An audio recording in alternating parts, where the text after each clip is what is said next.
Welcome back to our Sierra Blanca series of New Mexico's Forgotten History.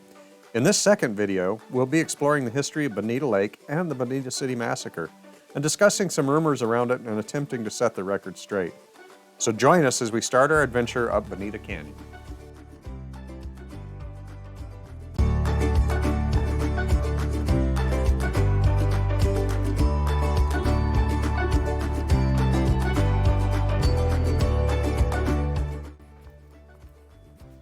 Welcome back. Today we're standing in the mouth of Philadelphia Canyon. Philadelphia Canyon is a great starting point for our discussions of the Parsons Bonita Mining District. It's right across the road from the Mills Canyon trailhead. Shameless plug for Mills Canyon. I strongly recommend the trail. It's super steep, goes all the way up to Monjo Lookout, but the views are absolutely phenomenal. In the 20s and 30s, lots of families lived up here, went to school right down here. They were, well, essentially squatters in this area. But the economy was bad and they had nowhere else to live. It does make you wonder if that's not going to happen again. But we're also here for another reason. This rock is kind of really what started my career as a geologist. It's a beautiful example of a porphyry. Highly recommend that you get the opportunity to run up the canyon and pick up some examples of felsite porphyries that are really, really, really pretty. And we're also going to show you some beautiful video. We're going to talk about some history. Maybe talk about a few rumors that really aren't history. Might discuss those just a little bit as well, so do stay with us. Come on, let's head up the canyon.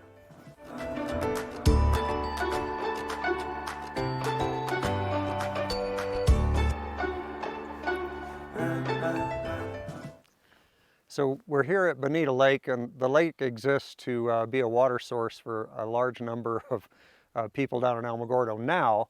But in 1905, the Southern Pacific Railway started looking at building a pipeline from here to the town of Pastura, which is about 140 miles that away, for railroad locomotive water. That's a long ways for a wooden pipeline that's wrapped with metal bands. And the original lake was actually up here a ways, up by the South Fork Campground turnoff. In the 20s, Southern Pacific surveyed the area and decided to build a bigger lake. Of course, they did a deal. There's always a deal. And the town of Bonita used to live right here. They offered land down below the dam to the residents of Bonita, and they moved the town down here. Every now and then you'll hear a rumor about when the lake gets low, you can see the old church spire out there. Well, that's complete nonsense. A large number of the buildings were actually moved down to where the old store of Bonita Lou's used to be, and the entire town was raised. The dam was completed in 1931. The lake was full, I think, about 1933, 1934. It's been a water supply ever since. So you wonder how the Southern Pacific got all of its water rights. Well, all of that private property up there and all of this private property here, these all used to be patented mining claims or patented mining claim mill sites. So mining actually paved the way for the Southern Pacific to get the water that they had. The other thing I wanted to comment on is the scars left from the Little Bear fire. If you look behind me, you can see a lot of denuded hillside. Well, I hate to tell you, but that's sort of the way it's supposed to look. We don't really get enough rain here to support the massive forests that grew up here.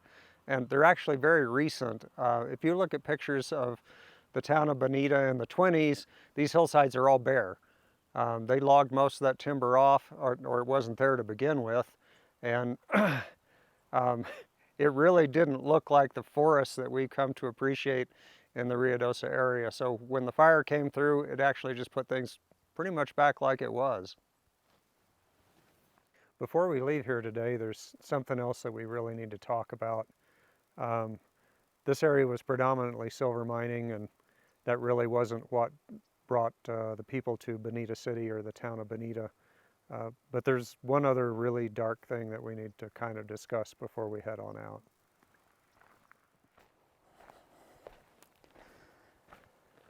So we're here up above Bonito Lake in the area of the Old Soldier Mine, which is just right up here, and Littleton Canyon, which is just right over there. Both figure somewhat prominently in the story we're about to talk about. Let me set the stage for us. It's late at night. I assume most of you have heard the song, "Put a Candle in the Window." There's a reason for that, right? They didn't have street lights. Kerosene was crazy expensive and had to be hauled in by wagon from either Lincoln or down the Hondo Valley.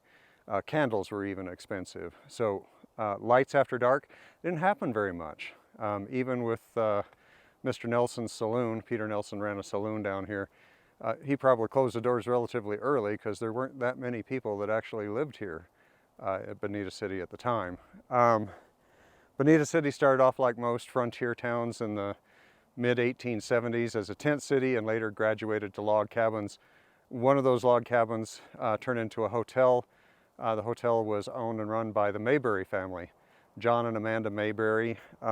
John was from Iowa, Amanda was from Pennsylvania. Their oldest son, Johnny, was born in Illinois. Their other two children, Nellie and Eddie, were born in Kansas. And Eddie was actually only 5 years old, so they obviously didn't get here until after Eddie was born sometime. But they were running the hotel here in town. They had a boarder by the name of Dr. R.E. Flynn, who was staying with them at the time, and another boarder by the name of Martin Nelson. Martin was supposedly a miner, day laborer. Lots of stories abound about what Martin was and who Martin was, but no one's really for sure entirely, because Martin didn't really talk about it that much. But he did pass himself off as a miner. May 8th, 1885, that night, the moon was a waning crescent. Illumination at midnight would have been about 50% of the full moon. We have no idea what the weather actually was at the time. It was May around here, so that's usually a clear month. Windy and still chilly at night. Sometime late at night, Martin Nelson, for a variety of reasons that have been told, started killing people. Lots has been written about this subject. There's an article in the local broadsheet that came out May 7th, 1885. It's very lurid, and it's really important to note that that was actually published in Lincoln. That's quite a ways away from here, and so for someone to get here, write a story of that depth, interview all the people, get back, publish the broadsheet and get it out, that strains credibility somewhat. So it does sound an awful lot like gossip when you read a lot of it, especially as sensationalized as it is. It's really hard to put credibility to some of the stories that were written. At any rate, Martin Nelson, late that evening or early that morning, did start killing people. It's quite possible that the first person to die was his roommate, fellow boarder, Dr. Flynn. It seems that Johnny and Eddie might have possibly been next. Nellie was shot after that. Mrs. Mayberry, Amanda Mayberry, was possibly next, or possibly Mr. John Mayberry. Mrs. Mayberry did die outside the hotel. Peter Nelson, the saloon owner, was next to be shot. He seemed to have been struggling with Martin and was killed because of it. And then everything gets a little bit cloudy, but Herman Beck was the next person that Martin killed. It's also important to note that Mr. Skinner, the Skinner and the Zumwalt families actually got their start here. Mr. Skinner, an eyewitness, actually gave an interview in the early 30s about what he felt had actually happened. Everything else is very much secondhand. Mr. Skinner's comment was that Martin Nelson was armed with a .38 caliber rifle, which should have been a Winchester 1873 and .38-40. There was another .38 rifle out there at the time, the Ballard, which was in .38-50 or .38-55, but both Ballard rifles were single shot, so had to have been a Winchester 1873 or a Colt pistol in .38-40. I doubt the pistol bit, but the rifle certainly seems to fit. At any rate, Herman Beck was the last person that Martin killed before he disappeared up Littleton Canyon here.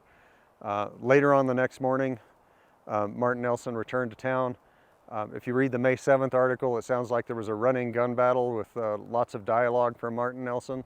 And then later accounts record that Charlie Berry shot and killed Martin. Kind of hard to say at that point, but Martin was shot and killed that morning after he returned coming down Littleton Canyon. So those are the facts about what actually happened here. Again, like I said, there's lots of stuff that's written, and we're going to go talk to some of that down at the Angus Cemetery. And before we go, I want to talk about one other thing. There are a lot of theories about Martin Nelson's motives for killing people that night. One of those theories is that he was in love with Nellie, or that they were both in love and they were going to both run off. But let's kindly remember one thing, that Nellie was 11, and morals were considerably tighter back then than they are now. So it's very much inconceivable that Martin and Nellie were thinking about running off together, or that Martin was stealing Dr. Flynn's watch so that they could have cash to disappear together, or something along those lines. There's also the statement that Martin Nelson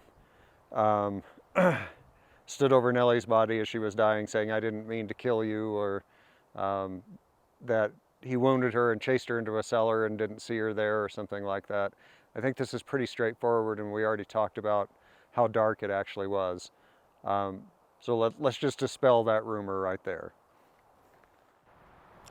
We're here at the cemetery in Angus to talk about a few other items to close out the events of May 5th, 1885.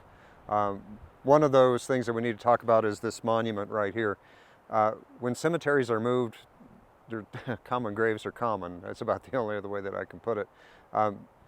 The bodies of the folks that are listed here were moved here in 1931 by part of the Fingston family working for the Southern Pacific. Bodies back then, of course, they weren't embalmed in the wild, wild west. Pine coffins, and coffins disintegrate relatively quickly. Sometimes it's hard to identify whom was who. The one name that you don't see listed here is Nellie.